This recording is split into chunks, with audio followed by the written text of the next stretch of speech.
Share બજારમાં એવી ઘણી કંપની છે જેનો ભાવ 5-10 પૈસા હોય છે। હવે તમે એવા ઘણા સસ્તા સ્ટોક વિશે સાંભળ્યું હશે, પરંતુ શું તમને એ ખબર છે કે દુનિયાનો સૌથી મોંઘો શેર કઈ કંપનીનો છે, જેની કિંમત હજારો કે લાખોમાં નહીં પરંતુ કરોડો રૂપિયામાં છે। દુનિયાનો સૌથી મોંઘો શેર બર્કશાયર હેથવે કંપનીનો છે અને આ કંપની અમેરિકાના શેર બજારમાં લિસ્ટેડ છે।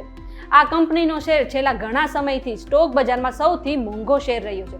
આ એક શેર ખરીદવા માટે ઘણા લોકોની આખી જીવનની કમાણી પણ ઓછી પડે છે। 31 મેના રોજ જ્યારે બજાર બંધ થયું ત્યારે આ કંપનીના શેરનો ભાવ હતો $6,10,385 અમેરિકી ડોલર। એટલે કે જો ભારતીય રૂપિયામાં વાત કરીએ તો એક શેરનો ભાવ થયો $5,08,32,860। આ પ્રશ્ન એ થાય કે આટલી મોટી કંપનીનો માલિક કોણ છે? તો કહી દઉં કે આ કંપનીનો માલિક છે વોરન બફેટ અને તેને 1865માં આ કંપનીની શરૂઆત કરી હતી।